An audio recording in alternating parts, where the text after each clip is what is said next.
Boa noite. O nosso tema foi os princípios da territorialidade e extraterritorialidade no direito internacional privado.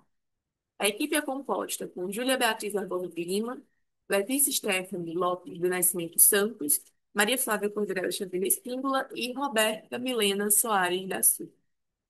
Bom, o direito internacional privado, ele surge, sobretudo, para resolver conflitos de leis no espaço.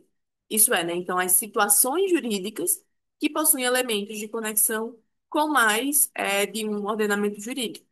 Então, nesse contexto, o princípio da territorialidade, ele desempenha um papel central ao definir os limites espaciais da ampliação das normas jurídicas, além de estabelecer também parâmetros para a competência jurisdicional dos estados. Também é importante a gente falar sobre a origem e o seu desenvolvimento histórico. Então, historicamente falando, o princípio da territorialidade ele foi formulado pela primeira vez no final do século XVII pelo jurista holandês Ulrich Huber, que ele foi expoente da escola estatutária. Então, ele sustentava que cada estado exerce soberania plena dentro das suas fronteiras, então dentro dos seus territórios, de modo que as suas leis, elas têm vigência apenas no território nacional, vinculando todas as pessoas nele situadas, sejam nacionais ou estrangeiras. Essa formulação clássica, ela pode ser sintetizada em três ideias fundamentais, como a gente pode ver, né? Então, a primeira é que o direito nacional, ele vigora apenas dentro das fronteiras do Estado. A segunda é que todos os que se encontram nesse território submetem-se à autoridade estatal. E a terceira é que os efeitos das leis de um Estado, eles devem ser respeitados pelos demais.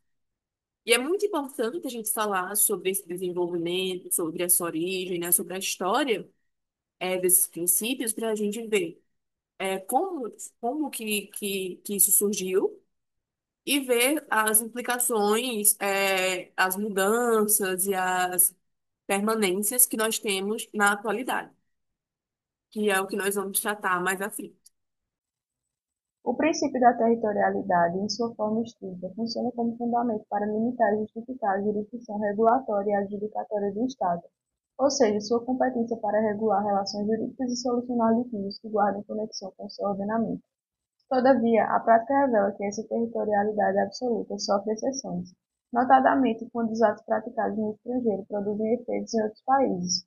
Um exemplo clássico ocorre no direito antitrust, quando contratos firmados no país A geram efeitos anticoncorrenciais nos países B e C, autorizando esses estados a aplicar suas normas para tutelar a concorrência interna, mesmo diante da origem estrangeira do ato. No direito internacional privado, a territorialidade assume duas funções principais, que seriam a de delimitar o âmbito espacial de aplicação das normas jurídicas e o de restringir os efeitos do ordenamento ao seu território, salvo disposição em contrário. Essa dupla função impacta diretamente a aplicação das chamadas regras de conexão, que determinam qual ordenamento jurídico regerá uma relação com o elemento estrangeiro. Entre os critérios mais utilizados estão o da lei do local onde o bem está situado e da lei do local onde o ato ou a obrigação foi constituída. Por outro lado, a própria existência do direito internacional privado existe um certo grau de extraterritorialidade, já que em diversos casos o ordenamento nacional admite a aplicação de normas estrangeiras.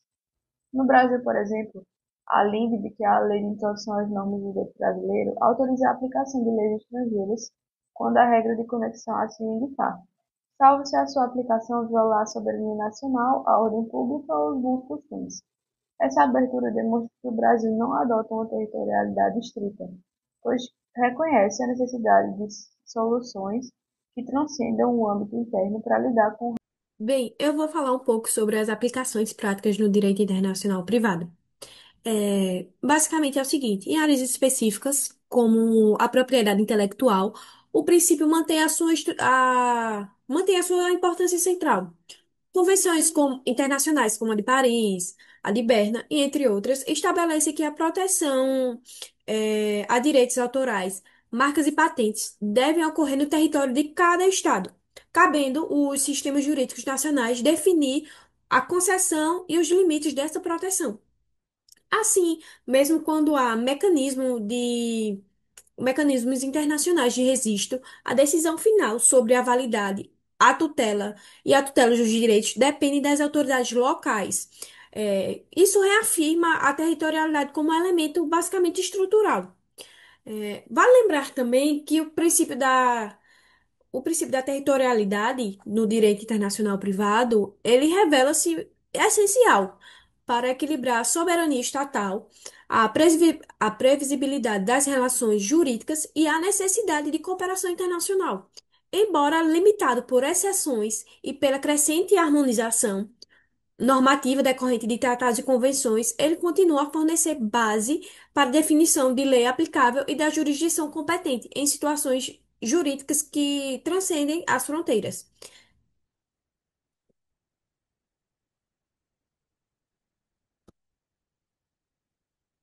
Essa é a nossa referência, nossas referências bibliográficas que nós usamos